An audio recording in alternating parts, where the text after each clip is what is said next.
You've read the title and you've seen the thumbnail. A few of you might know what I'm talking about, but for the others, we have to go back to 1872 to see the beginning of the unofficial Football World Championship. So a bit of backstory. The year is 1966. I know I said 1872, but you'll just have to bear with me for a sec. And England have just won the World Cup thanks to an amazing hat-trick from Sir Geoff Hurst, whose second goal was absolutely most definitely super far miles over the line. In the aftermath, instead of going on and establishing ourselves as a footballing dynasty, the England team decide that losing to Scotland would be funny, so they do that 3-2, causing Scotland to declare themselves the unofficial champions of the world. By the way, that game itself was mental looking back because it was part of the Home Nations Cup that England won 54 times, which I think makes us the most successful international side in history. So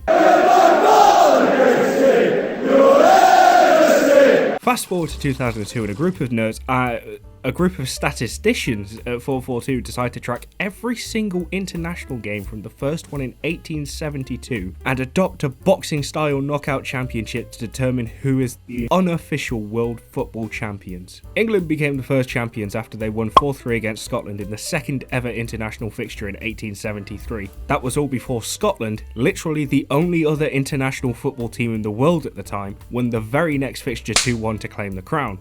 Wales won it in 1907 after a 1-0 win versus Scotland, at their 32nd time of asking in one of these games. But not before Ireland had won it, also from Scotland, in a 2-1 win in 1903, at their 20th unofficial World Championship game. Being this global title that anyone can win in any sanctioned match means that there have been some interesting statistics, games and holders surrounding the championships, with some of my favourites being England were the first team to lose the title at the World Cup in the 1950 edition in Brazil.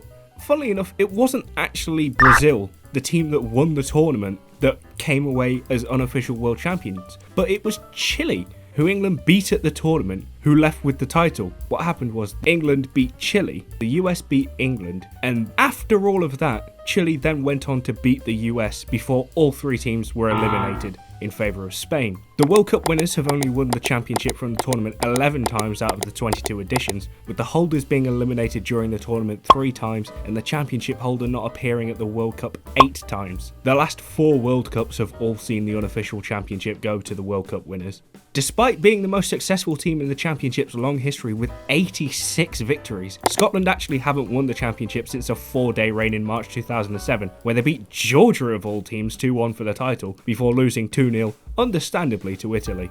Only 50 teams have ever held the title, and Wikipedia had an interesting fact of no team has ever successfully defended the unofficial World Championship through a World Cup finals. Some of my favourite nations to be on the list are the Dutch Antilles, which no longer exist in that makeup, Georgia, Zimbabwe, Angola, Costa Rica, Romania, Bolivia, North Korea, and current champions and first time winners, the Ivory.